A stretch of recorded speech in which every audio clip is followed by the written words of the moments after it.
Good morning, everyone. Welcome. I'm just going to give everybody a minute to arrive. But welcome to another Spring Showcase. Today we are partnering with FYLD, who have worked with Southern Water to enable safe, productive and sustainable field operations across dispersed teams, while ensuring they can effectively meet regulations surrounding health and safety as well as pollution capturing. My name is Leah Bodley and I'm a Marketing and Communications Executive here at Spring Innovation.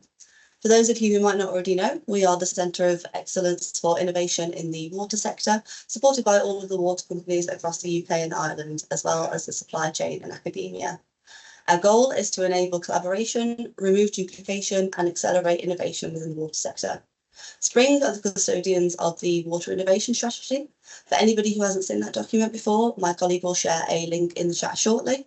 It lives on our website and it outlines 7 main themes, with challenges sitting under those themes that we are currently trying to tackle in the sector. Spring also puts out calls for innovation against those themes through our Accelerator service. You can find out more about the current Spring Accelerator 3 programme on our website and more about upcoming accelerators shortly. But today's service offering is all about knowledge sharing. We have 2 aspects to that. So the first being our knowledge library on our Spring platform, where there is a bank of over 60 case studies on innovation projects from across the sector for you to go and learn from. Recordings of our previous showcases are also available on that platform, as well as any supporting links or documentations, which also sit alongside those case studies. With another 200 more case studies currently sitting in our pipeline, our platform is constantly being updated. So I really encourage you to register for a free membership and check out the knowledge section. My colleague will also put a link to that in the chat shortly. I'd just like to give a warm welcome to our international audience members today. We are thrilled to see registrations from Brazil, Chile and Portugal, as well as many other countries. So thank you and welcome to the call. We hope you enjoy the session. So I'm just going to quickly introduce you to our speakers and run through the agenda for today before I hand over to Rory. So just a little bit more about today first, actually. You can expect to gain insight into Southern Water's key drivers for the utilisation of the FYLD platform, how the technology works and how it's supporting pollution self-reporting across Southern Water. These showcases are all about being able to learn a little bit more about the project and being able to take away those learnings and the knowledge from that project to embed into your own organisation. With over 3,600 people registered for these events, we are really proud of how these events are helping to disseminate the vital knowledge surrounding water-based innovation and accelerate learning across the sector. With that being said, we will be launching a poll at the end of the showcase to find out how interesting you found today's session and whether you are hoping to take it away back to your own organisation afterwards. So please do submit your answers to the poll at the end of this event. It gives us some really good valuable insight into how engaging you find these sessions. You'll also get the chance to ask the project team any questions at the end of today's session, so make sure you do keep putting in your queries throughout in the chat today's session. So on to today's session, I'm just going to run through the agenda and introduce our speakers before I hand over to Rory. So first of all, we'll hear from Rory about why knowledge sharing is so important in the water sector. And then we're going to go into a little bit of context setting. So why was the project so valuable to Southern Water? Then we'll hear from Josh from FYLD on how it actually works and a bit about the project implementation and what you can expect for implementing FYLD. A bit about the benefit realisation so far. We'll have a quick break and then come back for some lessons learned and our Q&A session. So today's speakers include Rory Miles, who is Innovation Programme Manager at Southern Water, Richard Martin, Head of Operations at Southern Water, Joshua Wood, Strategic Account Director at FYLD, and Alex Saunder, Head of Wastewater Networks at Southern Water. So without further ado, I will hand over to Rory to kick off today's session. Brilliant, thanks Leah. Good morning. So adoption is hopefully the reason we're all here today. I've worked with Spring over the last year to embed knowledge sharing within the innovation programme at Southern, and I'm passionate about connecting colleagues across the business with activities in the wider sector. So I've really tried to navigate the barriers to this in a busy organisation, time being the recurring theme or lack of, and I'm really thankful to everyone here today for investing your time in knowledge transfer. At the beginning of July, I worked with colleagues across the sector at the Northumbrian Innovation Festival to develop insight into why innovation might not be adopted between different businesses, and then respond to this by building potential solutions with colleagues from really different backgrounds, different organisations, and driving forward a change. And I guess knowledge transfer was that recurring theme. How can we share across the sector and make it easy to build that case for adoption? I want to thank Spring for hosting this session and reinforce the importance of events like this as we work to develop a connected and collaborative culture across the water sector. One where we make space to ask questions and discuss ideas, where we're quick to share successes and enable fast adoption, including those important notes on data and notes on scaling, and a culture where we feel safe in sharing what didn't work and why, so actually that we don't waste our time reaching that same dead end. And really one where we collaborate openly with our supply chain partners. And next slide, please. And I really love this quote by Larry King, the repeated father of knowledge management, as I'm told, but it made me really think about the importance of these showcases in creating opportunities to discuss projects that we might otherwise be unaware of. So really connecting colleagues across the sector on challenges that we share and also understanding potential solutions to these that others are looking at, learning from colleagues across the sector and the steps that they're taking towards adoption, and really providing an opportunity to discuss it, ask questions, dig into the detail. And I also thought, particularly thinking about a presentation today, it's important to reflect on how behaviour and culture ultimately drives decisions and shapes our ability to adopt new technologies. And really, I think of adoption as the action in itself where we create that impact on the environment, society, and health and safety, and the environment. And the showcase today highlights how technology in itself can really be used to drive the adoption of certain behaviour changes. In this case, ensuring that work is being completed safely and for right quality.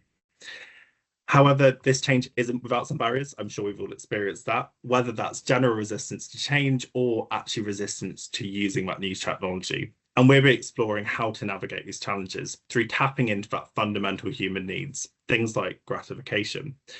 And I guess I'd like to throw this as an example. I'm sure we're all familiar with how some innovators have used this to promote that widespread technology adoption. For example, the urge to immediately check our phones when we hear a particular notification.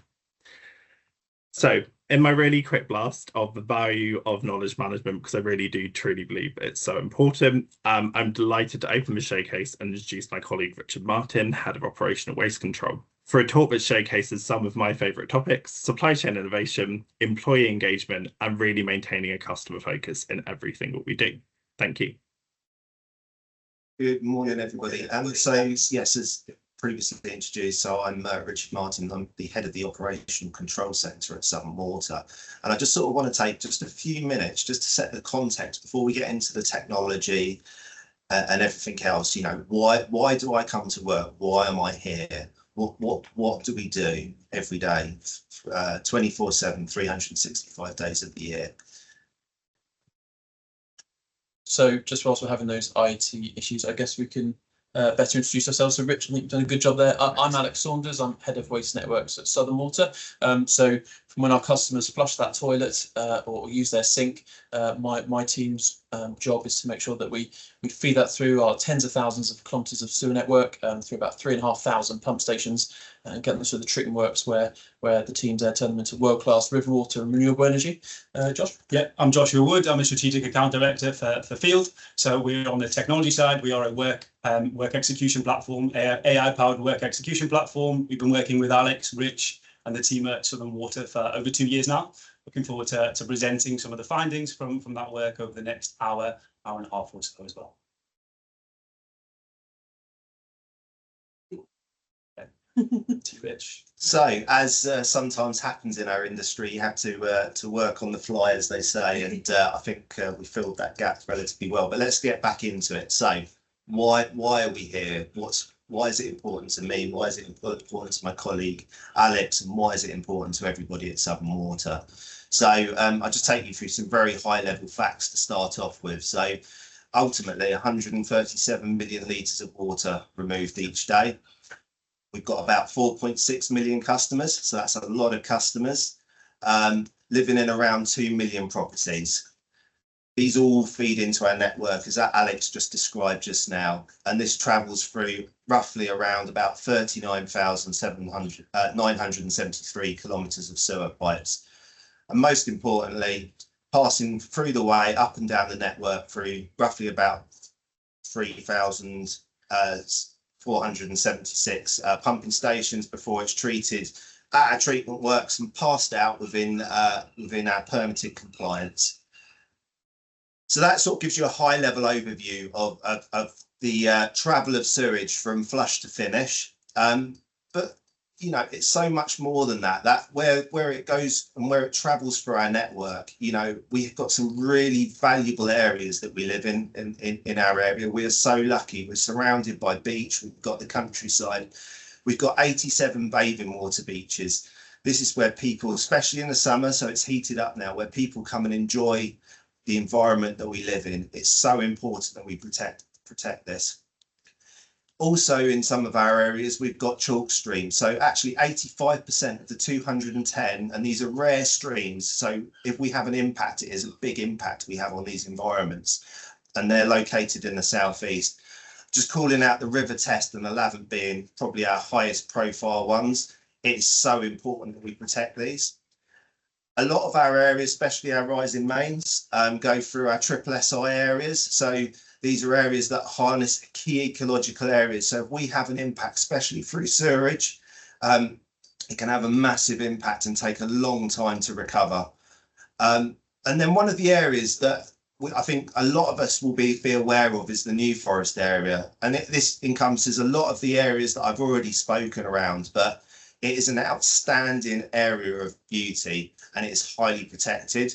So if we do have an impact, it's really important that we really jump on it quickly, respond, get the evidence, understand how we can mitigate and how we can put remediation in place. We also have extraction areas, both in Southern Water, but we're also surrounded by our other colleagues in the water industry, so other water companies, and also some of the extraction is through crest bed industries as well. And then finally, we've got shellfish bed areas. So, you know, this is part of like our food that we eat. So, you know, how we impact on that, if we have an impact in the water areas, is, you know, we can shut these beds down, which provide valuable food resource to the communities around us. So, you know, I sort of talked around the impact. So let's be really honest on our journey from Southern Water's perspective, right? Where we've come from in the past, you know, we're a very reactive business. So I'm only going to talk about Southern Water here. You know, there's some newspaper articles up there, you know, around our past. The middle picture on the left-hand side is Margate Beach, where a lot of people, especially on a day like this, will want to go and enjoy the environment. Then, you know, that's where we come from in the past, and then moving into the present, which is where we are now, which is where we really want to be as an industry as a whole. And I do speak for the industry when I say this. We want to be proactive, so we want to be ahead of the game. So all of this is driving, you know, machine learning, understanding weather impacts on our assets. But the real important thing as well is that we close out the risk when we identify risk proactively before the point of impact. And utilising FYLD helps us gather the evidence and bring it back all in one central place where we can understand the trend, what's been done on site, and we can physically see. But more importantly, and you know, when we're talking about well-being as well, is sharing the success with people as well is so important to get everybody along on the journey.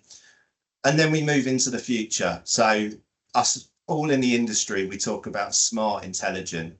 And what we're going to talk about today is just one element of that, but it's about bringing all that information into one central place and an easy to sort of decipher platform. You know, I use the image of our hands wrapped around the earth, because that's what we come to work to do, to protect the environment and provide safe drinking water to our customers. And you know, using the power of sort of machine learning, AI, smart platforms, but most importantly, the power of people using those platforms will help bring all that together. Thank you. So key drivers for utilisation of the FYLD platform, and we've spoken about a few of them already. So when we do have an impact, and unfortunately sometimes we do, it's really important for our regulators that we get the evidence in a quick and timely manner. We need to continually improve the timelines of that evidence capture, giving our people time to get out there, get the evidence, but also give our regulators time to decide if they need to assist us and give us a response on site. The other important thing is time and date and GIS stamps from an evidence point of view. Political and societal. So pollution, let's face it, has zero tolerance in our society and in politics today. We've all seen it with the recent elections. You know, it is not tolerated. And me personally, I don't want to see pollutions in our environment. And pollution impacts is also a key PA metric alongside self-reporting as well. And apps such as FYLD help us feed into that. The most important thing to me, though, is morally. Ultimately, as I've sort of previously identified and hopefully has come through, I'm passionate about the environment that I live in, and that's why I come to work each day. You know, I want to protect the environment, and I want to, where we do have an impact, gain clear evidence to help us assess impact, put mitigations and suggestions action in place, and also learn. Innovation is so important to this. So utilising this to continuously improve in all the above, alongside increasing our user experience, is so important to us. I will now hand over to Josh. Okay, thank you, Rich. That was a really good summary, really good context setting for Southern Water, for the landscape that we've been working with Southern Water for the last couple of years. Really helpful in terms of stepping out a little bit and looking at the wider sector in terms of what FYLD sees for some of the challenges within the water sector. So some of the resource pressures on operational field teams, understanding where we can commit resources, where resources can be spent, and how to balance the need for improved operational response, lean operations, and challenges imposed on field workers with high delivery targets. Secondly, the challenge around getting real-time data and visibility as to what's happening out on the network or out on the treatment works, understanding what teams are really doing operationally. How do we get that information and that data right into the hands of the teams that need it, which, for example, for Southern Water was really the operational control teams, the pollution control lead, and critical operational managers to make better decisions. And regulatory pressure, it's well documented the pollution challenges and some of the challenges within the sector, pressure from regulators, but also from the media, and politically some of the challenges around what the water sector is facing at the moment. So real key challenges that we set out to help solve in the initial FYLD implementation. From a FYLD solution perspective, so how does FYLD work? Well, what you can see on the left-hand side is the FYLD command center. So that challenge around real-time visibility, this is a real-time dashboard of exactly what is happening out. So upwards of 500 to 1,000 field workers working on operational sites at any one time, understanding exactly what work they're doing in real time with video-based workflows captured on site that's pushed directly into the hands of control teams. That can be centered with smart notifications built around particularly dangerous jobs, or notifications built around pollution challenges or internal flooding challenges. Also, from a productivity angle, we can flag the block jobs where teams are being unproductive and need some support to unblock them.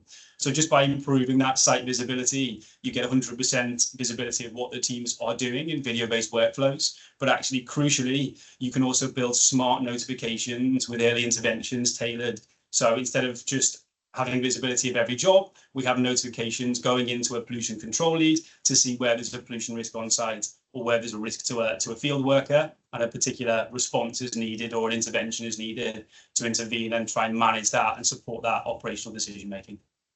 It's improving quality. So having that control making decision process in a pollution event is critical to get that right first time process to improve the response or mitigate some of the challenges to environmental performance. But also what's underpinned Southern Water's FYLD implementation from the start has also been a positive safety outcome for the organisation, improving the risk to life for field workers operating on site. Slide. So in terms of the working day for field workers and how that works in reality, so operational field teams, when they get to site, are undertaking an AI-based video risk assessment that's helping identify hazards, pushing that directly to a manager and to the control team, but it's also identifying a pollution risk and alerting the pollution control lead to a risk of pollution on site, so they can make sure that the performance is being managed. From a job blocker functionality, teams are identifying where they need support and they need help, and that request can, for example, I need an electrician or a mechanic to support an activity. It's a common use case we've seen at Southern Water to flag the need for a different skill set so that you can support that return to service quicker. But a key value point for Southern Water, using the field team in real time to capture critical regulatory evidence that supports the pollution response and identifies where maybe additional resources needed, or maybe manager support or critical event management needs to be triggered for those environmental incidents. It's creating a communication channel directly from control center to field teams, but then wrapping up the site, all back in service, return to service and managed accordingly. And that translates into performance dashboards that can support some of the operations. But just to double click on one of those features that we spoke about specifically, the pollution evidence capture in a critical environmental incident. So what you can see, there's a kind of rolling image on screen that you can see of an example of one of these. But what's happened in that scenario is that point of work, that AI site assessment when teams get to site, is identified using AI that there's a pollution risk on site, potentially by machine learning, by computer vision, what's been seen in the video, or by natural language processing, what's been said by the teams in that process capture. So the teams are then prompted in real time that there's a pollution risk on site, making them think about how the job needs to be undertaken. But critically, the pollution control lead sees a notification come into their inbox. Pollution risk on site. This is a job that needs to be carefully managed because there's a risk on site, and supports that critical operational response to make sure the teams have everything they need to bring assets back to service as quick as possible. From a data capture perspective, what we've touched on previously, a key requirement for Southern Water is around transparency with the regulator and improving that critical data capture. What has happened on site? What samples do we need to take? What structured data capture needs to happen on site to make sure that Southern Water have all the evidence they need to have that transparency with the regulator and effectively manage that regulator reporting. So we've just got a short video overview. This is going to show an example of the command center in action for Southern Water, but it's also going to take you through an example of a pollution activity and how that response and that remote site visibility has happened in real life. We're just going to take you through the video. It's going to show you an overview of the command center. It's going to take you through the functionality to see high-risk hazards and some of the pollution challenges from site. And it's also going to take you through an example of a timeline and a job activity showing that operational response. Okay, so what you can see is an example, so a snapshot from a moment in time showing the activities happening in one of the sections of the business within the wastewater networks teams. So you can see there's 177 live activities. A number have been completed as well. And then you see the functionality to show where jobs are blocked, or any of those major hazards and those particularly challenging or dangerous activities that are happening on sites.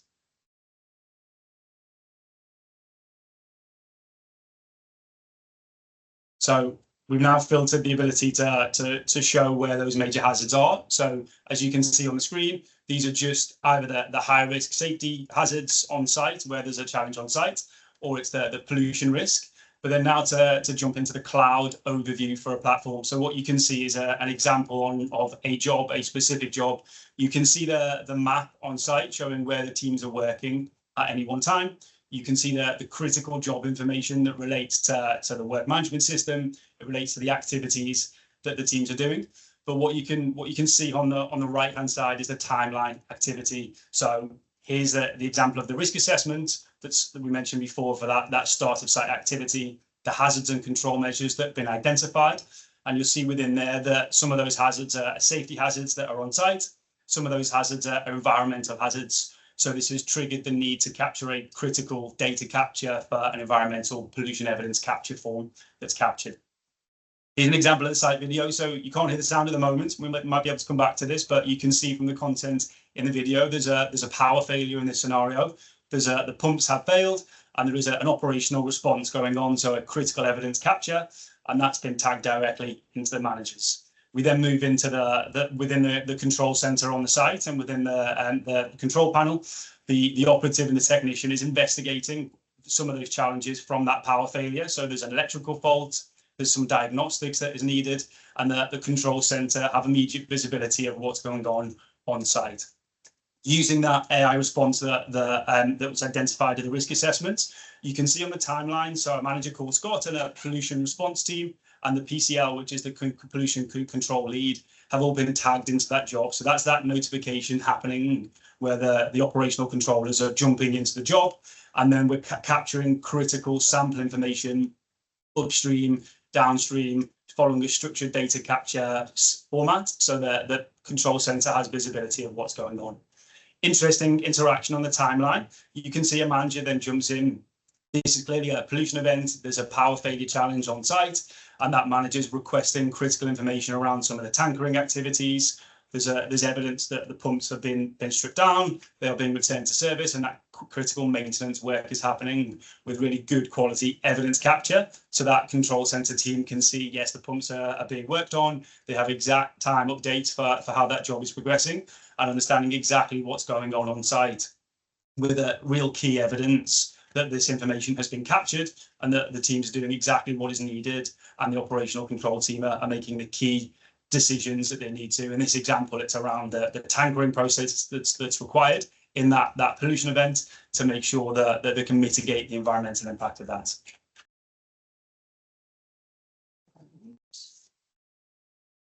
Okay, fantastic. So that was an overview of how FYLD is being used at Southern Water in terms of some of the kind of leading indicators around some of those high level metrics. So what you can see on screen, as we mentioned, we've been working together for around 2 years, and we've had over 110,000 AI powered site assessments where operatives and technicians are getting to site, being supported with AI to help with hazard perception and to help with some of those pollution environmental challenges on site. We've had 79,000, just short of 80,000 remote interventions. So that shows the ratio. So in the region of 70 to 80% of site activities have a remote manager sending a message, sending an act of support via the FYLD platform, showing that's a real strong leading indicator. And then we have around 1,600 AI prompted pollution investigations, really supporting the environmental investigation in those operational challenges, leading to some of the outcomes we're going to start to talk a bit more about around that improved environmental transparency. So we've spoken around transparency with the regulator in the event of those pollution incidents, empowered field workers, so empowering the field workers with tools that work for them, but also providing the coaching and the support and the feedback that they need to safely manage environmental incidents and safely undertake their job, and improving data integration. Rich has spoken really well around how the control center needs some of that data and visibility as to what's going on site to support some of the decision making. So we're going to move on. We're going to talk about project implementation and some of the ways that we roll FYLD out across Southern Water. Perfect. Thank you, Josh. So what was really critical to us was making sure that we put the people, the users of FYLD, absolutely at the centre of our rollout. So before we got anywhere near the technology, we really focused on them. Now, our teams at Southern are brilliant. They absolutely want to do the best day's work of their life every single day. But we had a real mixed bag. There's people that absolutely the worst nightmare is taking on some new tech and using, being asked to do something new on a computer. And we've got some absolute whiz kids on computers, but maybe have been in the industry not too long and don't fully understand the context and in which we're sort of talking about things that we're using the app for. So we really focused on the people before we went near the technology. So we started with talking about risk and hazards, helping people understand the difference between the two. Often they get confused. Helping the teams understand what risk is made of, which is likelihood and consequence, and then actually talking about how hazards are separate. It's that risk of causing harm. We then went through the teams identifying different types of hazards, really starting to bring it to life for them. In our industry, we have an absolute smorgasbord of hazard types. So really bring that to life, not just the physical hazards, which are the more obvious ones, but actually the ones to do with the humans involved in it. And we talked about mental health as well within that section, which is something that's been really important to us at Southern. Something we've been driving hard and training our teams with mental health first aiders. We then really went into a section to help the teams understand how they work as humans. We talked about the senses. We could all be stood on the same pump station, out on the same pollution incident. but actually all of our senses are different. We sense the same environment differently. We then talk about how our brains process that information, the things that can impact on that, from drugs and alcohol to tiredness, depression, those kind of things. So everyone's processing things differently, and then that results in an action, and really helping them understand why it's so important to take that time with a dynamic risk assessment, which is at the heart of the field app, prompted by that AI tool, to really make sure they're properly understanding the environment they're working before they get stuck in. We then also talk about other factors that can influence things. Familiarization of risk being a really, really big one. We use some of the sort of examples where you look back at 100 years ago and some of the crazy things with people, doing construction work with absolutely no safety lines, hanging off the top of skyscrapers, right through to modern day examples of, you do that regular drive to work and you almost, suddenly realize you've driven 20 miles and it's just gone by without you really noticing it. So really talked about how doing the same activity every day, that there's risk of familiarization of risk. So really the why and the what before we went anywhere near actually how we were going to do it.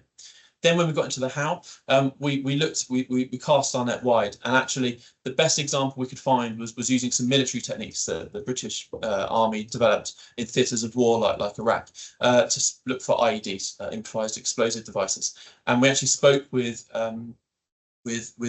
ex-members of the British military that had done this and brought in some of their techniques as to how they actually, when they get to site in a war zone, would look to identify these hazards, clearly with a very high consequence if they got that wrong.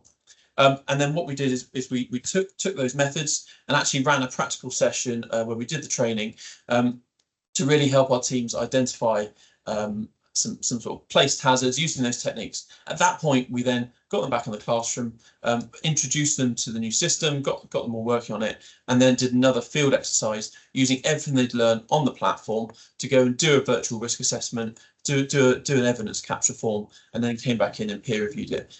That all took about half a day, and I think one of the key bits for us is that by actually getting not just the users but the managers bought in at that early stage, made all the steps after it sort of much easier and much more successful.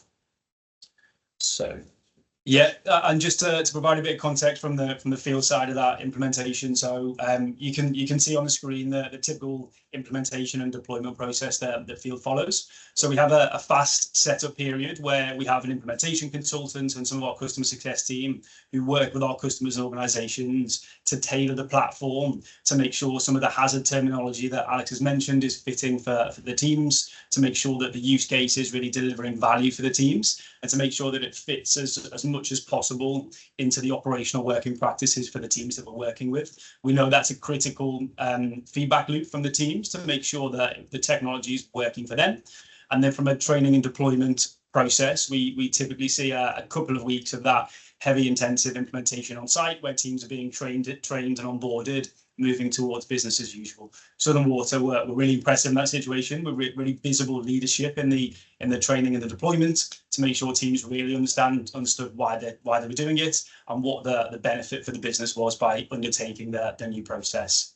From a field point of view, the approach that we've taken around ongoing success management is really how do we continuously iterate and improve the platform and the way of working with our customers to make sure that we can increase the value that's being delivered for the teams. So operating with a product mindset, focusing on areas where there's easily addressable value for our customer organizations, and building custom tailored solutions surrounding data capture, surrounding operational response, and building some of those smart notifications. So we work hand in hand with our customers to make sure that the teams are getting the right insights, the processes are working for them, and we're continuously iterating to improve, and that we can build on that minimum viable product approach to build the product into a customer to make sure it's embedded for the long term as well.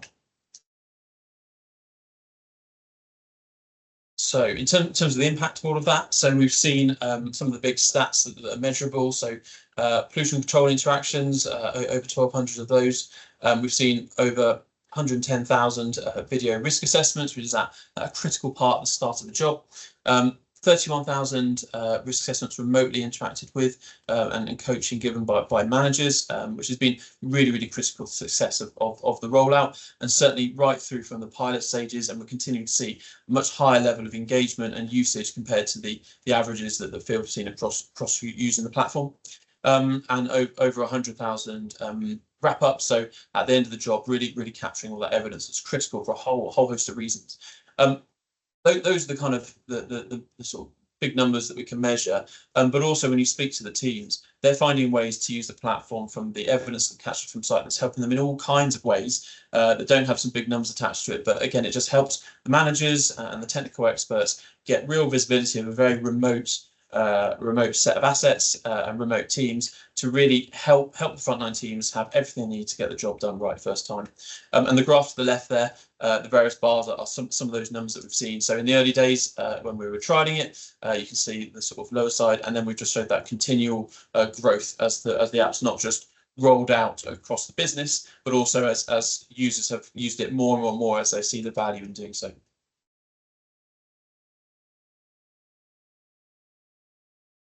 So, yeah, thank you, Alex. So we're going to sort of like just dip into now how Field's supporting our pollution self-reporting, and not just self-reporting, but actually just getting that information in really quickly. So, you know, the key focus areas for us is, you know, the speed in which we report. So I touched on that earlier on the introduction.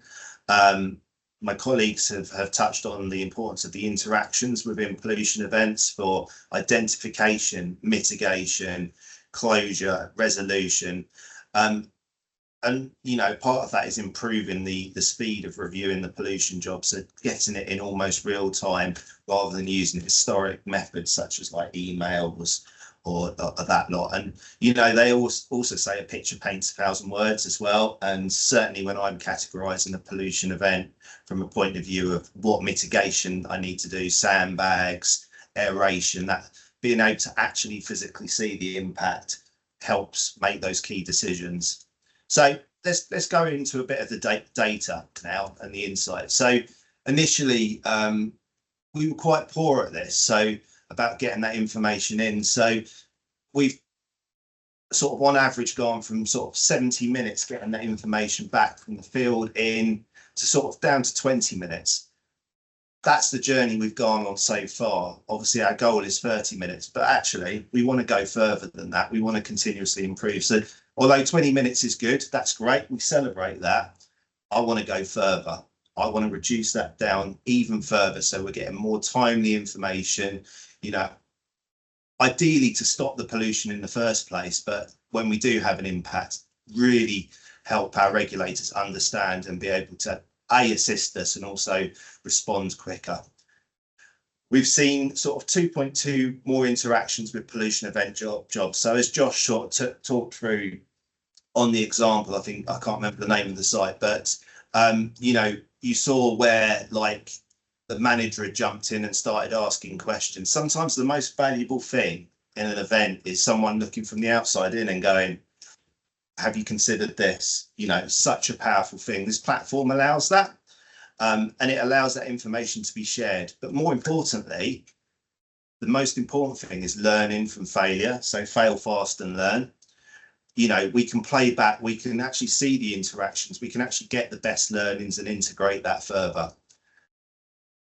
And then, you know, from my side, so I have the pollution control leads within my function within the operational control centre. So as I said, they're 24/7, 365 days of the year. Having data in a standard format that's easy to interpret is really key. So my pollution control leads, for example, they get all the pictures in one place, time, date stamped, key bits of information. Sort of, it almost is like a playbook of the event. That helps them translate that into something they can share with the regulator, but also go, right, okay, these are the key points. Okay, I've gone back, I can put some more mitigation in there. So it helps minimise the impact. So, you know, hopefully throughout this, you've seen sort of how it's helped us reduce time, better data, more information for us internally in Southern Water, but also a regulator, but also a fantastic user experience end to end as well. So I'm now just going to hand over.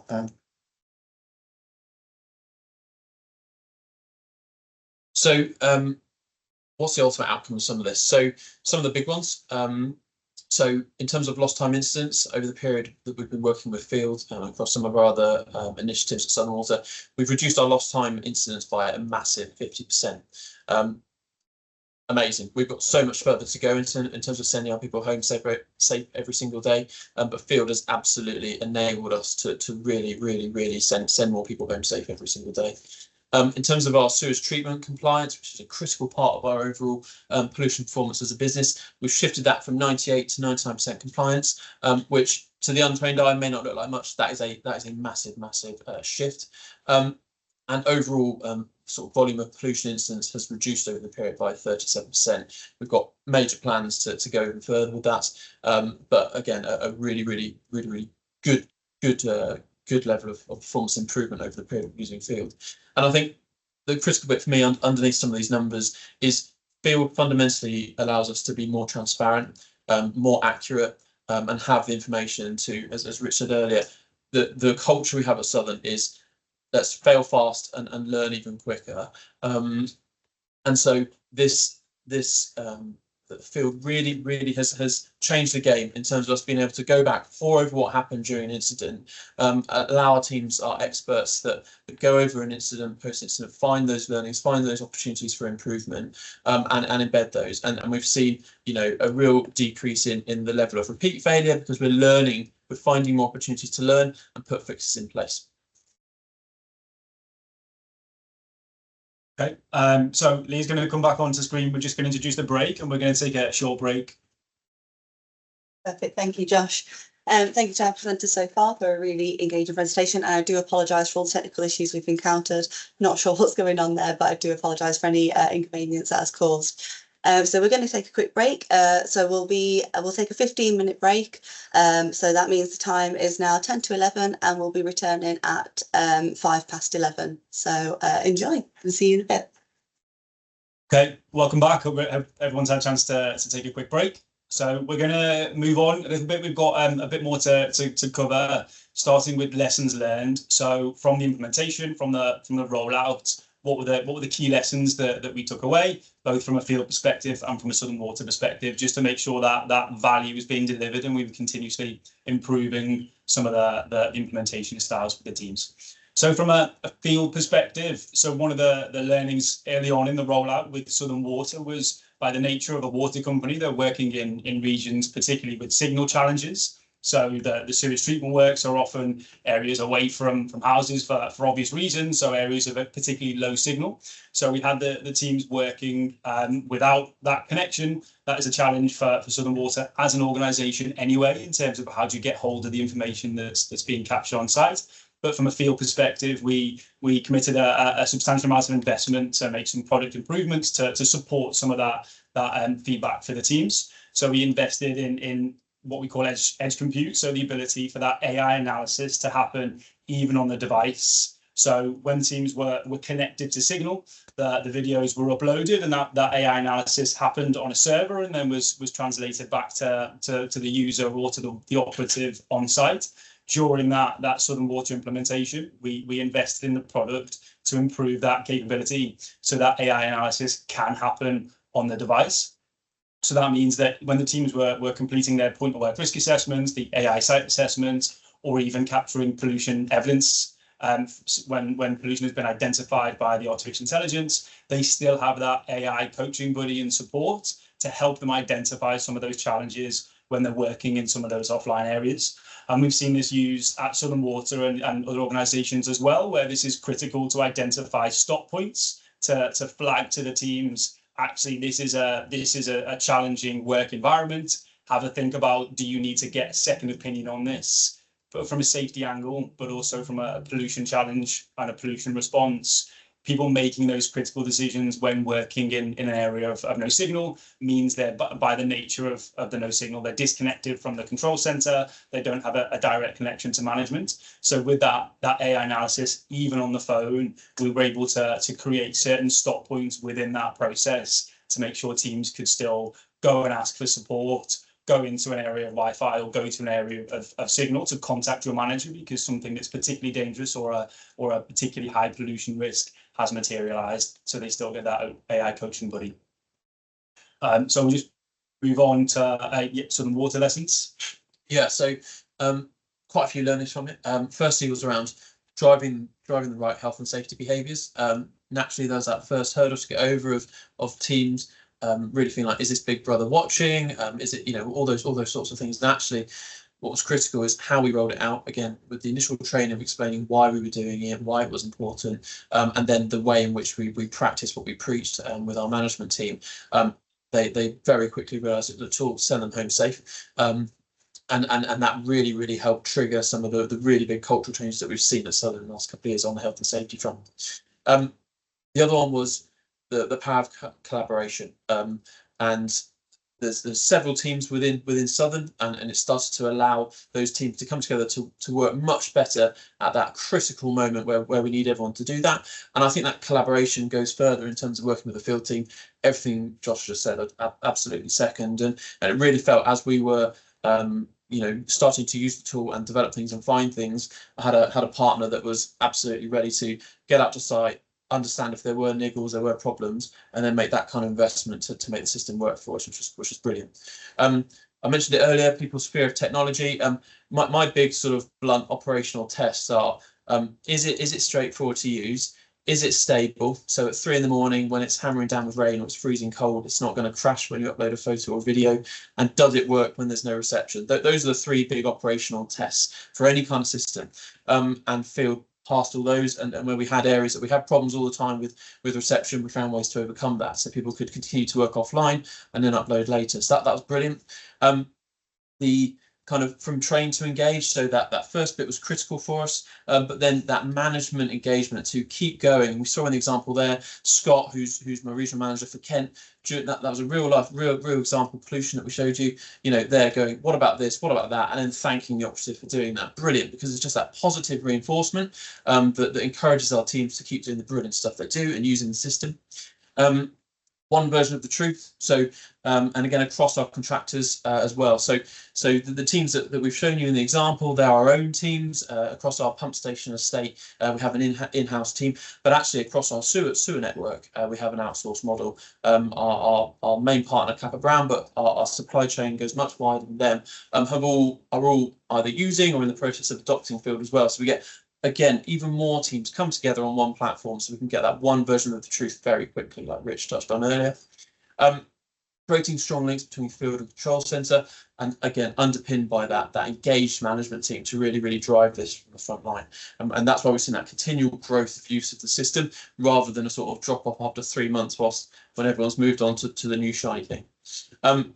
And again, that situation where just the big picture within operations is critical. And we had what I described as quite a blank canvas a couple of years ago at Southern, and we didn't have stuff like this.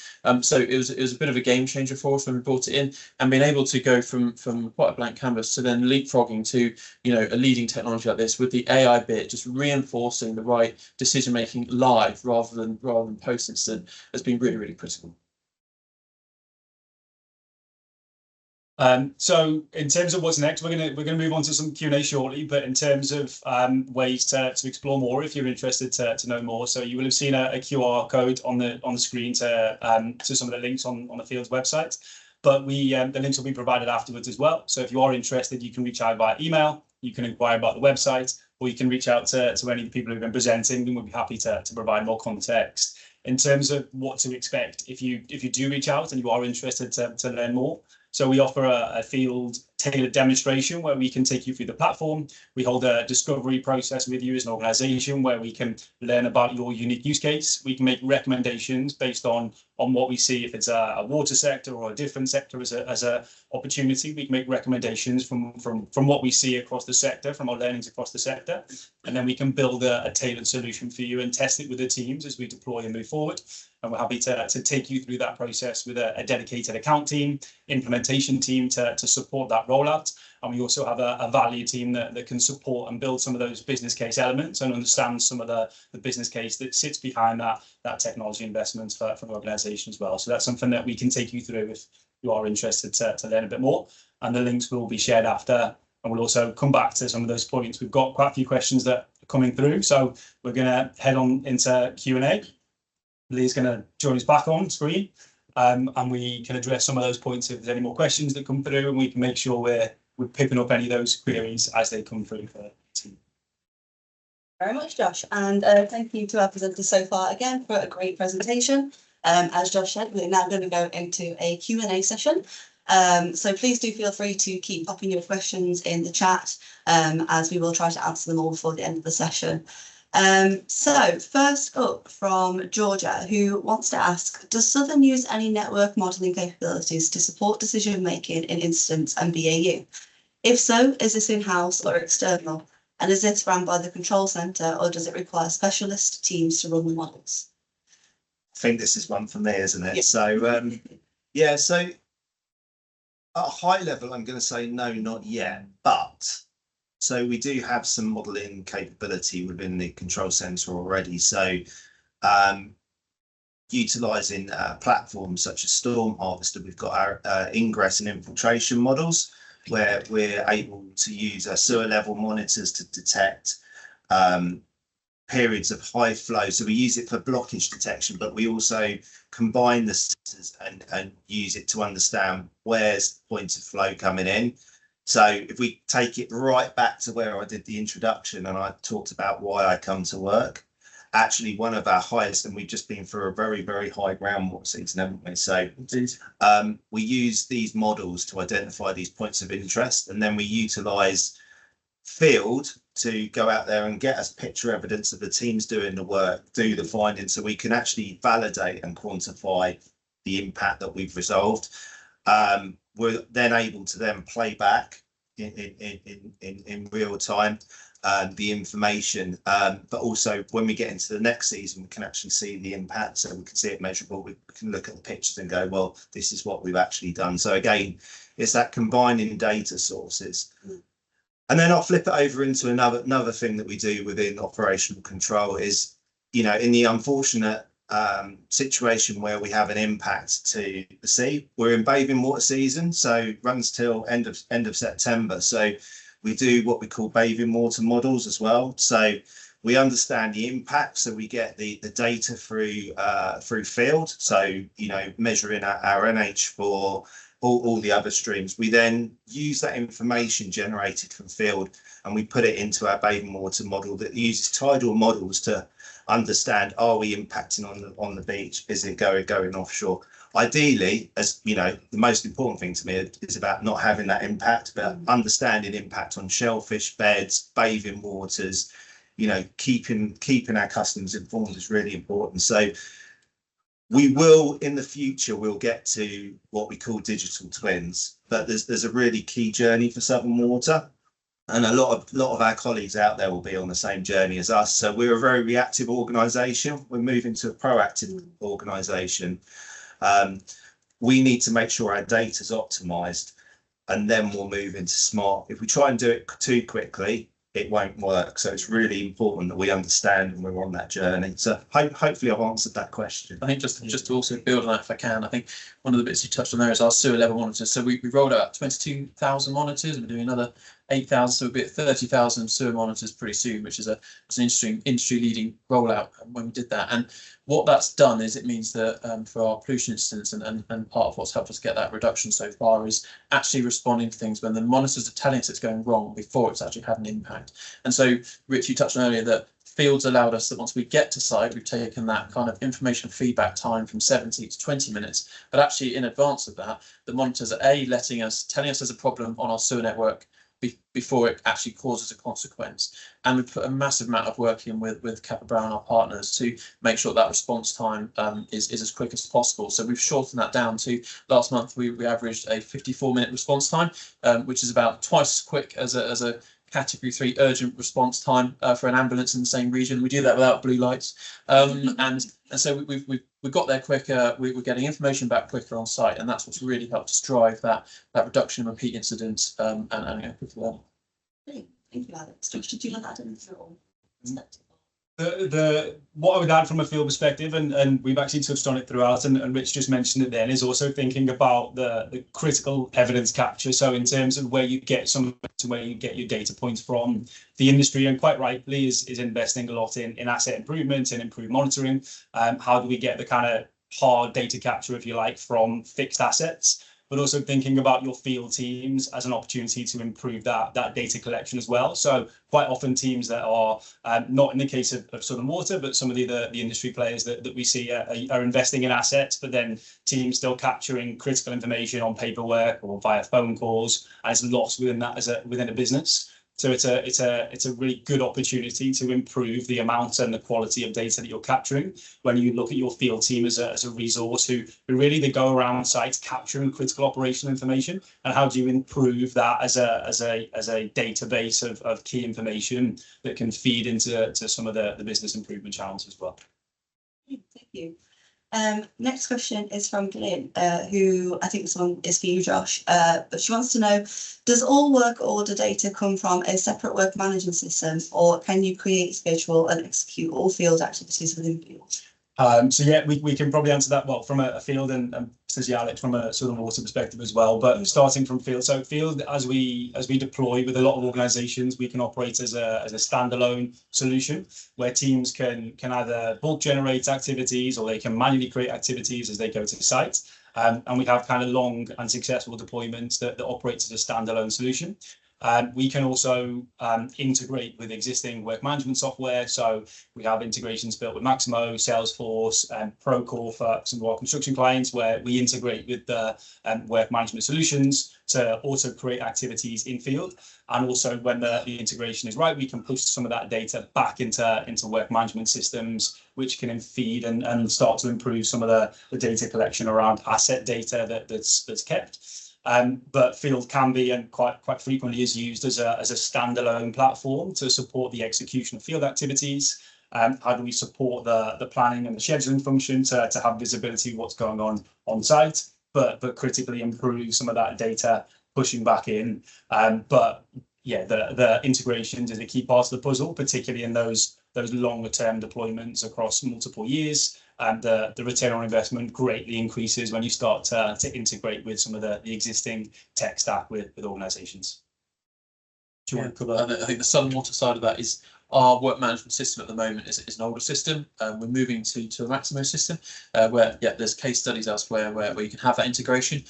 When we started out on this a couple of years ago, we were keen not to let kind of perfection get in the way of progress, and I'm really glad we did that, because the amount of not just progress we've made, but learning in terms of what we want from it over that period has meant that as we now get into that period with Maximo coming, we're doing our trial on the Isle of Wight, which is active at the moment.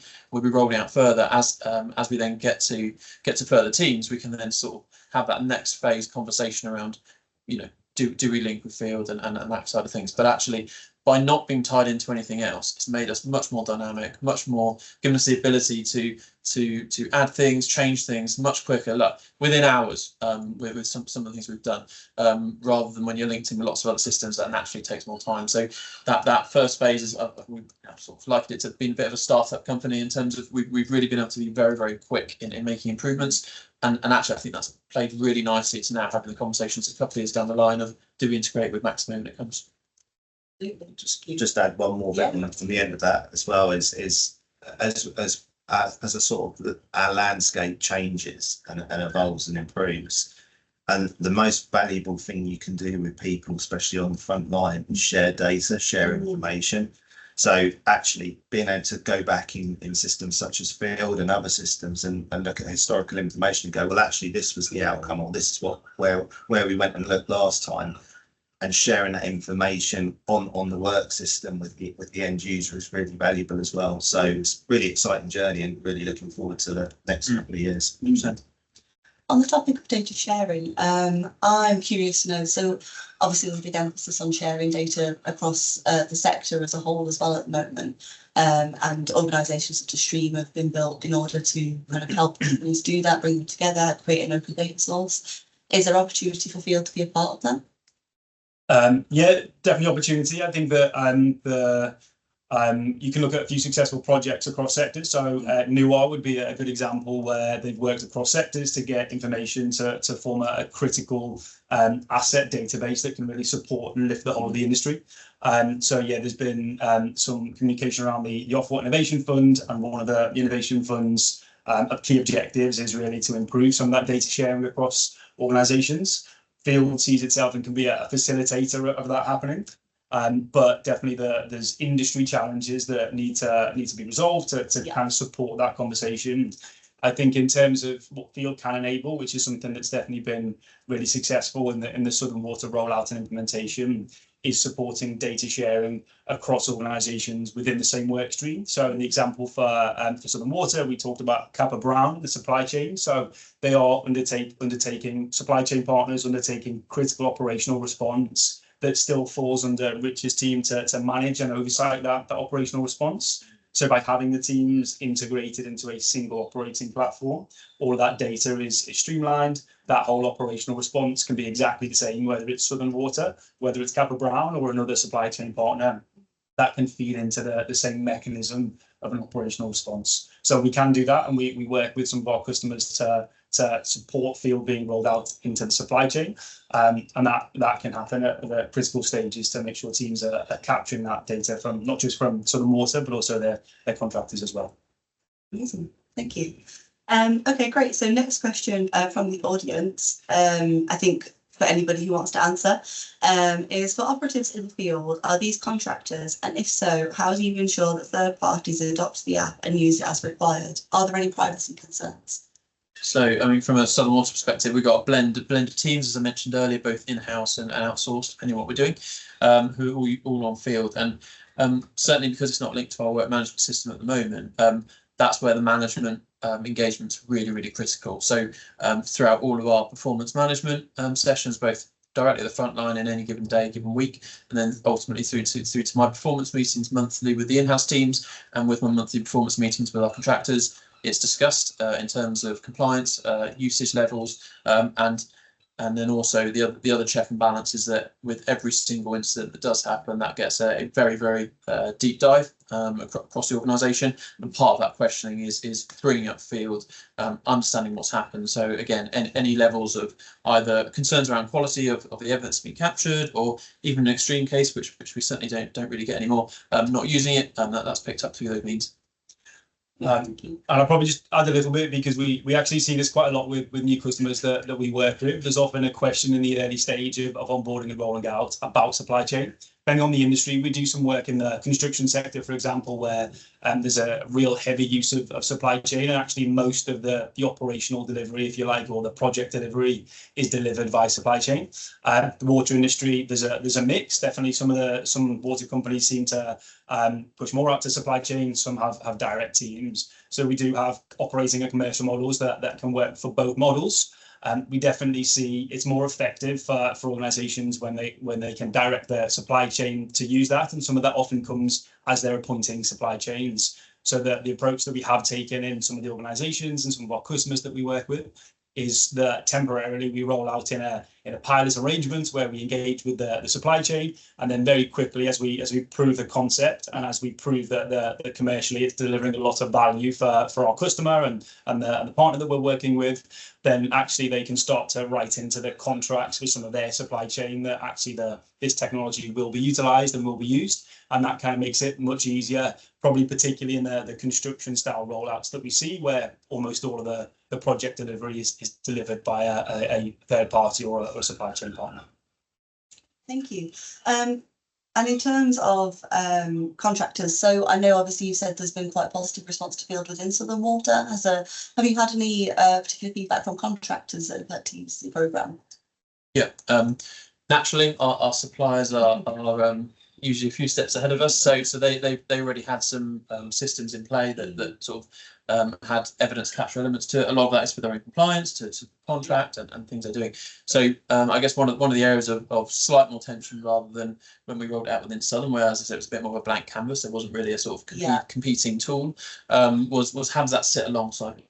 And I think we found that balance nicely in terms of being really clear with the health and safety element and the pollution side of it that sits within Field, and then the other bits they do for their own kind of compliance and contractual compliance on their own systems.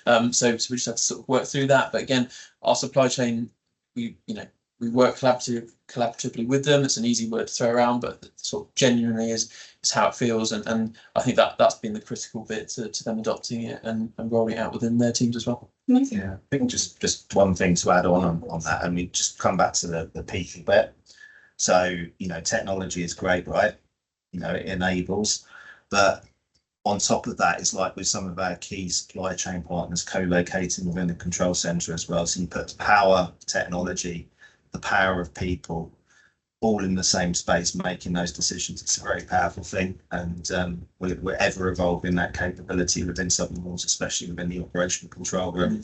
The name's in the title, right? You know, in control. So you know, that will ever evolve.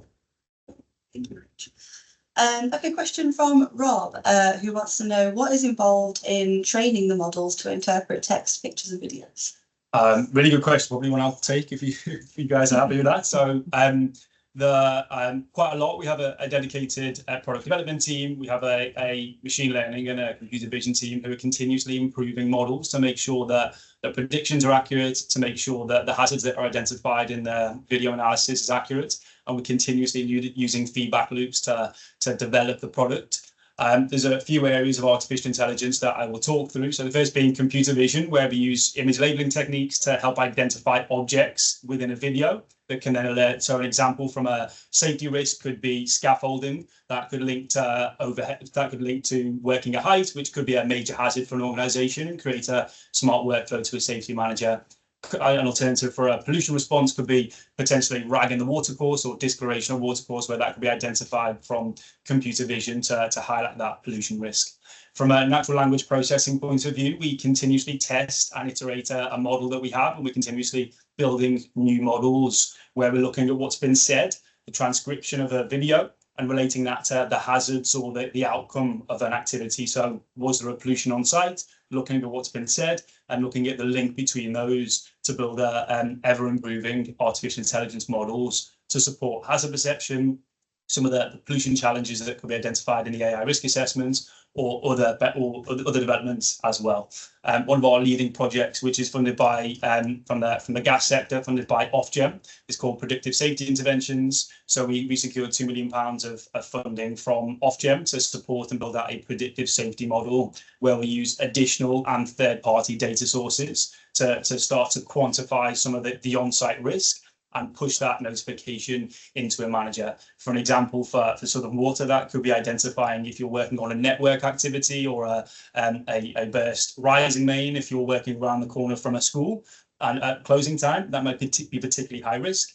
It then starts to rain and that risk starts to build, and it reaches a trigger point where a manager needs to intervene. So we're continuously seeking to improve the platform, and we're winning some of the innovation funding that's available across markets to develop those innovations to make sure they're ready for market. And that's going to be available to some of our customers over the next 3 to 6 years. Thank you. Okay, great. So next question is from Simon, who it's a bit of a long one, so if you need me to repeat anything, just let me know. But he's put, as SWS tanker contractor, we also have integrated FYLD for daily use in our VRA. We feel that this integration will also help ongoing pollution events, traffic management risk assessments and audits, and also can provide daily updates from site supervisors to capture not only health and safety risks, but real-time updates. Will our platform also integrate fully into SWS systems for complete collaboration on incidents? There's a few questions in there. There's probably one from a integration perspective thank you, Simon. Simon from MTS. So MTS is also one of our clients. So in terms of feedback from contractors, interestingly, as we're rolling out with Southern Water, we had a direct request from MTS who said, look, we actually see so much value in this opportunity. We can use this to effectively manage our own platform as well as deliver work for Southern Water, and they do work for other water companies as well. So yes, from an integration or kind of a flexibility of platform perspective, there is opportunities where we can integrate, we can identify triaging solutions with Southern Water. So the ability to have a supply chain partner who potentially do some work for Southern Water, but maybe some work for other organizations. We have got some flexibility in the platform, and we have got available integrations that can support some of that. And that is a discovery process we're going through at the moment to have a look at how the maybe 50-60% of work that's done for Southern Water can be directed to Southern Water, and maybe there's a 40% that's done elsewhere that needs to be kept separate, particularly from a data sharing point of view, and making sure we're not kind of passing that across between organisations. From an NTS perspective, I don't know if you want to come in on that. So yeah, so I sort of touched on it earlier, and it's really good points by Simon. And absolutely integration within our systems, but in the next few weeks we'll have actually integration of MTS into our control center.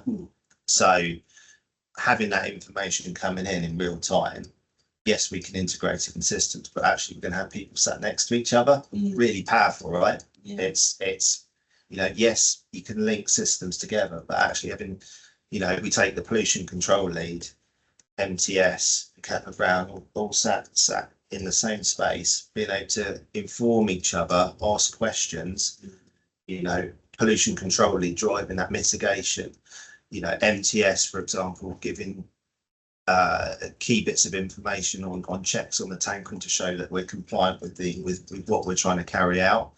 Giving that information as evidence to our regulators, say we are in control. Here's a time, date stamped picture.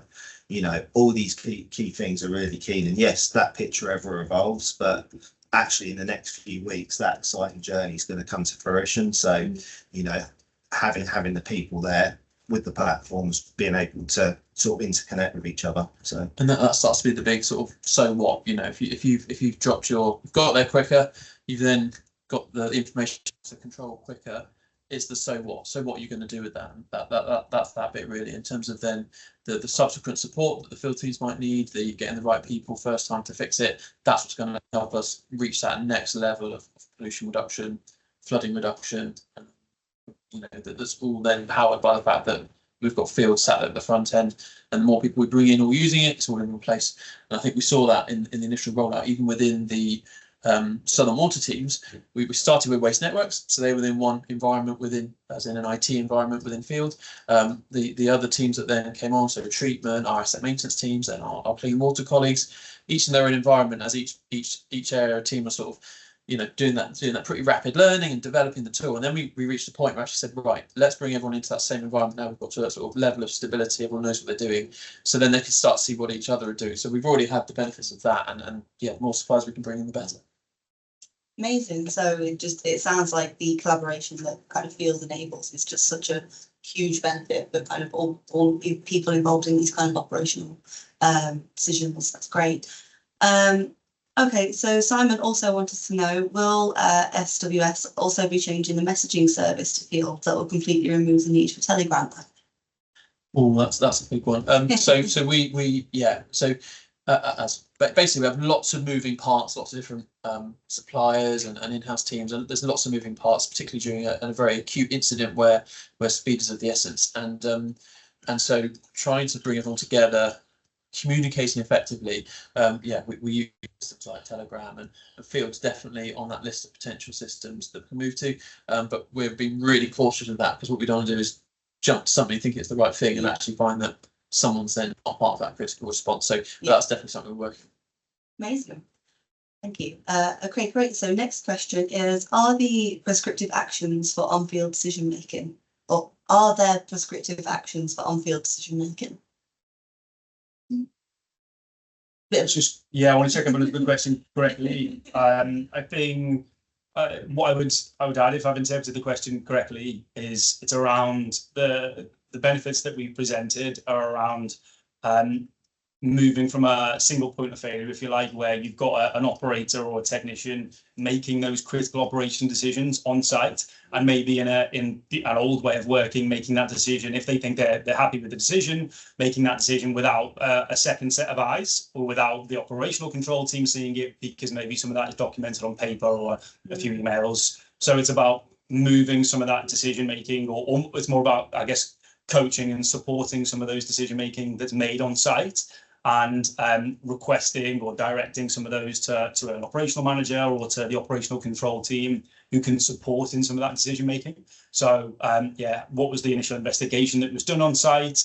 Why would you not, if you've got an expert manager, or if you've got an expert controller, be able to just double check on some of that decision making to help reduce the risk that decision's been made incorrectly, or they've not applied some of the learning from previous incidents, for example. So it's about making that, instead of a single point of failure, supporting it with the AI analysis, but also pushing some of the content into control teams as well. I don't know if you want to add Yeah, anything to so that. I'm gonna ruin everybody's lives now by giving you a really bad game that you're all gonna go take away and play now. So, and I've only noticed this in recent years, and so when we talk around about identifying risk and mitigating risks, a lot of our manholes that are in the road, if you look around, you will on the majority of roads you'll see highway gullies. What you'll also notice is the slope of the road goes down to those highway gullies. So this is the game. So you're going to be playing spot the manhole and the gully from now on. But, you know, sort of jokes aside on this, is actually, if I've got a spinning manhole, I want to keep it in the road so I can suck it up, use a bat to suck it. I don't want it going down the environment. So actually being able to visualize that, linking in with other platforms such as Street View, getting that visual, and someone not in the heat of the moment that's like, I've got to clear the blockage. Someone being able to go, right, have you got sandbags? Can you put sandbags around that manhole? I've contained it to an environment which I can clean up, no impact on the environment that can't be cleaned up and taken away. So, you know, alongside, you know, going manhole spotting now, you can sort of see the logic around, if I can see it, I can do something about it. Yeah.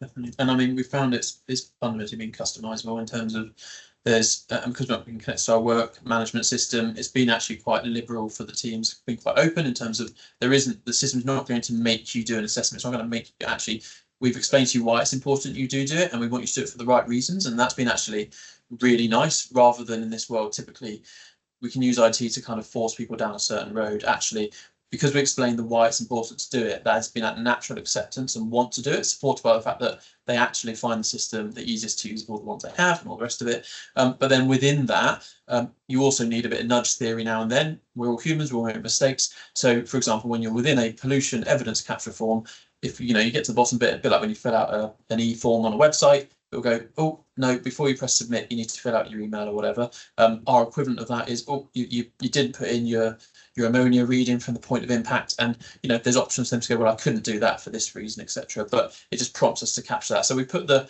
nudges in. One of my favorite books is Nudge. Really nudging that human behavior, but not making it a so prescriptive that actually the system starts to hinder people's ability to do the right thing. We tried to get that balance right. Thank you. So Steve wants to ask, are you working to infer the location of sewers which are not mapped? So whenever we're out on any job, if we're working on roughly the half of our network that we adopted in 2011 that typically isn't mapped, we go through a process called redlining where we do map that. So it's less of a field system thing. We've already done that. We always do that, and separately to field, we're getting new mapping software coming into the business. It's only going to help us help the field teams do that and get the updates quicker. So short answer is yes, but not through field. Great, thank you. So next question from Oliver is, did you have any problems with asset data records when building the structure of the system for Southern or any other water companies? So I would say it's a good question, very good question. I think that there is an industry challenge around the quality of data within an asset repository. So that's known. That's not just the water sector. That's these huge asset repositories are incredibly difficult to maintain. So there's definitely an industry challenge that typically feeds into asset management systems and work order generation systems. I think, as Alex has mentioned, so we deployed Field within Southern Water as a standalone system that we're starting to build integration. So that was actually, as Alex has very articulately said, that enabled us to move very quickly and actually identify areas that there was value on the table that we could support to deliver for the field teams and for the business. So there is challenges around asset databases. Are they reflective? Are they accurate? Have they been updated when we changed the pumps from X to Y 2 years ago, and some of the information that sits within there? That doesn't necessarily create a pain point within field. I think I would touch back on the points I made before when thinking about field not just as an opportunity to capture information around assets But if you think of your field workers and your operational teams as an asset themselves to the company, it's around improving data collection around what the field teams are doing, their operational response, and some of the data that they're capturing within their day-to-day activities. So probably identifying field as different from an asset management technology solution to a field work execution platform centered around capturing data from your critical assets, which is your field teams and your operational teams on site. Don't know if you want to come in. Having said that, though, it's like we're all human, right? And we make mistakes. So, you know, part of our process is if you install a new pump, you're supposed to update the asset data. Now, just say I've had a hard day at the office and I've forgotten to do that. Actually, if I've got the nameplate on a system such as FYLD, I can respectively go back and pop that data in. So it does actually act as a catch point as well, which is really important. Yeah, fabulous. Okay, so next question is, when we were talking about standalone schedules, is it possible for a water company to start with that approach and then in the longer term make the decision to integrate workforce management systems? Absolutely, yes. So most of the companies that we work with as we onboard new clients operate FYLD as a standalone solution. So we've operated, with Southern Water, which is our kind of most advanced deployment in the water sector, but we work with a number of other water sector clients as well, where FYLD has operated as a standalone solution. And then we start to identify some of the systems that we want to integrate with to support data collection for the company, but also quite importantly to improve end user experience. Some of the bits of feedback we often hear and companies often say is our field teams might be in and out of 6 different application solutions, bits of paperwork. So thinking about how do we streamline their day so that they can capture data in one place and point some of that information to key systems that need to be updated. So the example would be some of our clients who integrate with Maximo, where we can be the data capture tool from field workers on site and push critical data into some of those pieces of software to improve the asset reporting for regulatory reasons as well. So yes, absolutely, we can deploy and do deploy within water companies as a standalone solution, and integration is a good step to move towards as well. Great, thank you. And then Oliver just also wanted to ask, do the clients maintain ownership of their own data that's used to train the field models? And do FYLD work with other third parties to further develop their AI tools, or is it all held entirely in-house? Good questions. There's 2 questions in there. So the ownership of data for field models. So obviously the FYLD AI models are FYLD IP. So that is a part of the field software. We can train them based on organizations' data. We continuously do train them. So Southern Water have benefited, as we said, from 110,000 risk assessments. So the model for Southern Water has learned about the hazards that are on site, has learned about the pollution risks that are on site. So we can build out some of those smart alerts relevant to what the teams are doing.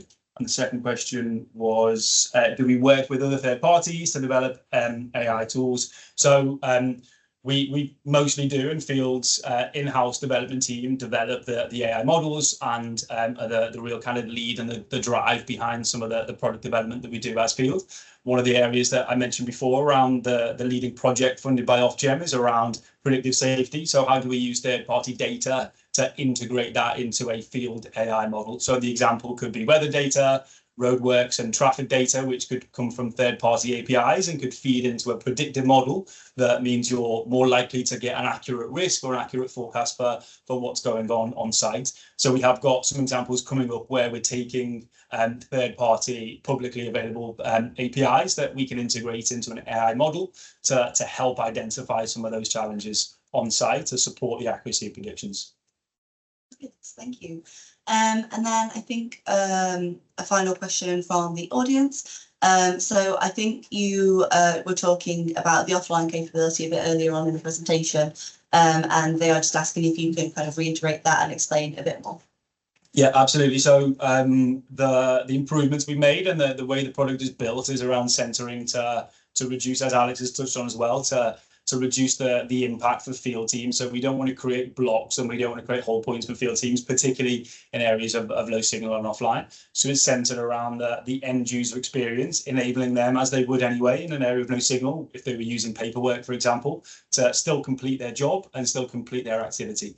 So the AI analysis from the substantial investment in FYLD and switch some of that AI functionality to happen on the device, on the phone, means that if I do my AI risk assessment, that AI analysis can still happen in no signal, and I can still get the smart notifications built into the platform to show me what the risks are on site and to help identify the pollution risk that's present, but also to prompt the workflow. So the smart workflow for the pollution control evidence, that can still happen even when in an area of no signal. All of that data is stored locally on the device, and next time the device or the worker travels through an area of signal, they'll see a little notification on their device saying upload pending, and then that will then sync with the servers and be available for managers to interact with the original timestamp of when it was captured. So hopefully that provides some context. So we've centered the product functionality around making sure that the teams aren't impacted and they can still continue their activity, but we have the capability to create certain nudge-based hold points that tell you if you're undertaking confined space work on a high-risk site, you should speak to the manager and actually direct them and recommend them to find a way to communicate with their manager to have visibility of what's happening on site. Thank you. So question from myself, if that's okay. What is next for the Southern Water and Field Partnership? First, we've got quite a list, haven't we? We were talking about it this morning. So you take out which one to do next. I mean, it's, you know, along the kind of driving compliance theme, there's lots of other opportunities. So along the sort of pollution thread, there's more bits we can do. In sort of flooding customers, is, you know, as I say to my teams, that, you know, the worst thing we can do is flood a customer with sewage. It's an awful experience. Thankfully, again, it's an area where we're seeing real improvement in terms of reduction of those incidents and reduction in repeat incidents. But again, how can we, you know, as we have done with pollutions, use that to drive that even harder. And then there's other areas of, again, just going to the depths of the quality of the work we do. So a real big drive to even prevent incidents happening in the first place is be more proactive, do more proactive interventions, both planned work and sort of work due to signals that we're getting back from our telemetry to intervene before it goes wrong. And again, making sure that when we go and do some of that work, some of our planned and preventative work, the quality of it's really high. So it's all very well, you know, and again, the risk in any organisation is you chase the widgets. You know, I've got 100 things to do, right? Tick, tick, tick. Are they all done? But actually using Field to really make sure that the quality of it's been done right. So a great example of this is Storm Eunice, which was a couple of 2 or 3 years ago. Saw massive power cuts to across the UK, particularly in the southeast, the area that we operate in, and we saw hundreds of sites lose power at any one time.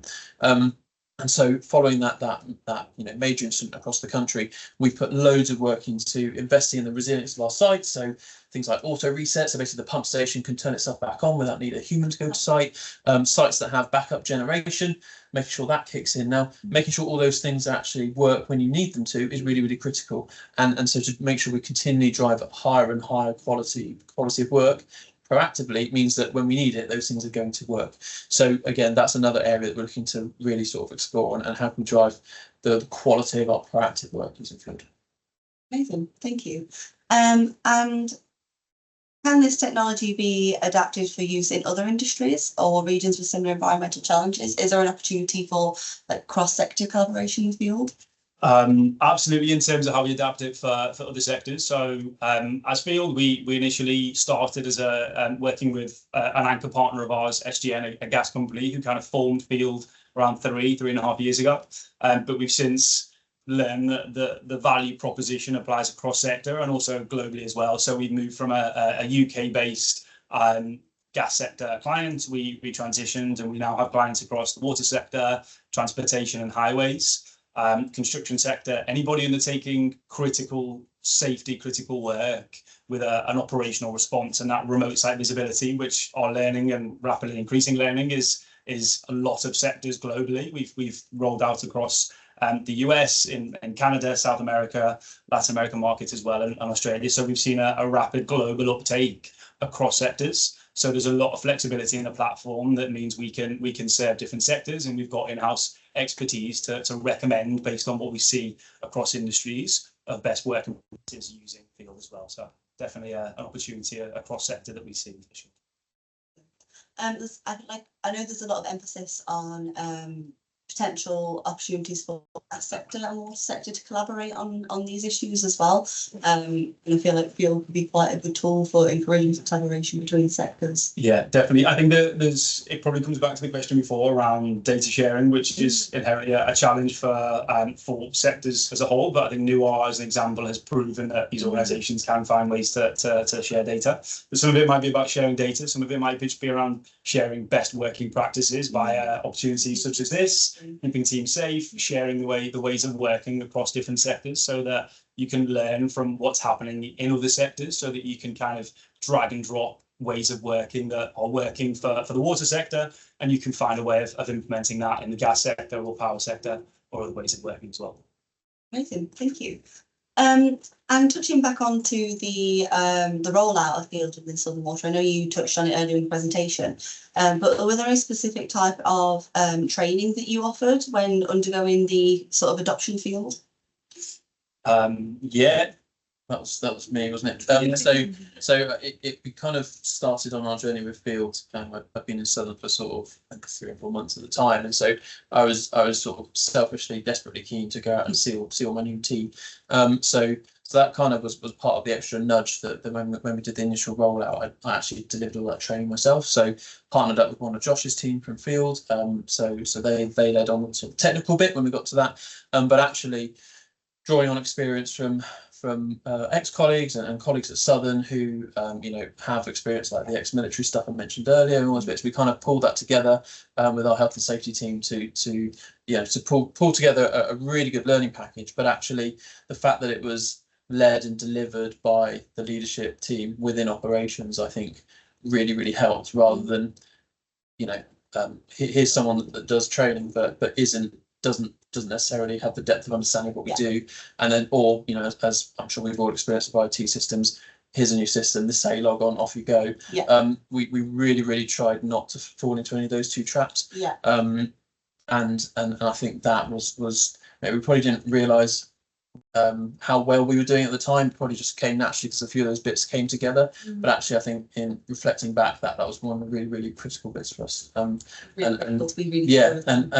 found that as we rolled out across the business, that where that same model was done, there's really good acceptance rates, and actually in areas where that wasn't necessarily done as well, that it then took them longer to really get on that adoption curve. Yeah, absolutely. And just sort of the last thing, the most beautiful thing about it is actually, as you go, you get the evidence, because that's what it's there for. It's gathering information, insight around health and safety, environmental performance, so you can bring people on that journey. Even while training, you're still capturing really critical data. Yeah, it's great. I think I like just a little bit. So we've designed the platform to be as straightforward and easy to use as possible, which means that we have digital training content. Teams can onboard via kind of a breakdown of a few minutes of video content, and they can technically be off and running. But what we saw at Southern Water that was exceptional was that leadership engagement. So that tells you how to use the platform, but the why you're using it and what are the benefits. So what's the cost to Southern Water around these pollution events, and understanding that as the field operatives, getting them to buy into why they're using it, as well as how to actually use it, was critical. And that was a real key indicator in the successful rollout for Southern Water as well. Amazing, thank you. And I think we've got time for one more quick question. So how are Southern Water improving response time to get people onto site? So to get people there, so we're on our sewer side of stuff with our response around. So over the last year, 18 months, we've gone through a real evolution in terms of understanding our capacity and capacity planning. So just sort of 18 months ago, did a piece to really make sure that we sort of right-sized our response operation, which gave us some early wins in terms of improving that. And then what we've done is worked with Cap Brown to develop a predictive tool, a decision tree regression analysis for anyone that's interested. And what that effectively does, brings in weather and lots of other stuff, and helps us predict when we're going to see peak in demand. So the the difference between our quietest day of the year and our busiest day of the year is an 8-fold difference. Now, if you're in any kind of industry trying to manage logistics or whatever it is, that's massive, and that's a real challenge. So we've then worked on other ways that we can move teams between different skill sets, between reactive and proactive, so we can absolutely maximize our available resources ahead of when we think we need it. We then also flex the times that we say we'll get to something, to allow us to always deliver against what we say we're going to do with the customer. So I always use the parcel analogy of if someone says your parcel will be with you next day and it takes 3 days to deliver, you're probably pretty disappointed. If another company says it takes 5 days but it gets delivered in 3 days, you're actually pretty happy. The parcels arrive in the same amount of time, but it's about expectation management. So what we do is with customers that aren't so critically impacted by those intense periods, typically when it's raining, we extend that promise out, and they're, customers tell us they're okay with that, to really focus that resource on those that are impacted by flooding or impacted by pollutions. And on our compliance, those SLAs remains at sort of upwards of 98%, regardless of whether you're in that extreme period or that low period. And like I say, the average response time for an emergency job at the moment is about 54 minutes. So pretty happy with that. Just to come in on the tail end of that, Yeah. so that's great.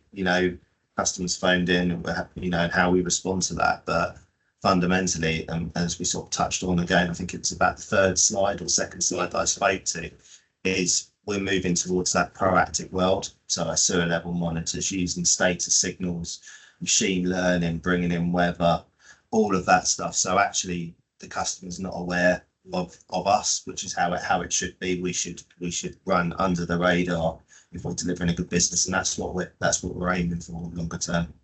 Great, thank you. Well, that brings us pretty much perfectly to the end of today's session. So I just want to say thank you again to our fabulous presenters. I think it's been a really great session, apart from the technical issues. But thank you so much for the smooth transitions with that and the patience. And putting together a really great, informative presentation deck. I know you worked really hard on it, so thank you for that. Thank you again to all of our audience members today who have taken time out of their day to join us. We really hope you enjoyed it. I think my colleague Kira at the beginning of the Q&A session popped a poll into the chat. So if you could just give a quick answer to that poll, that would be great. And if you do have any more questions, I think Josh will agree that FYLD are more than happy to answer them offline as well. So feel free to get in touch. I don't know, Alex and Rich, are you happy for people to get in touch with you too? Yeah, absolutely. Fabulous, great. Okay, so that brings us into the session. So thank you again to everybody for coming, and I hope you enjoy the rest of your days. Bye everyone.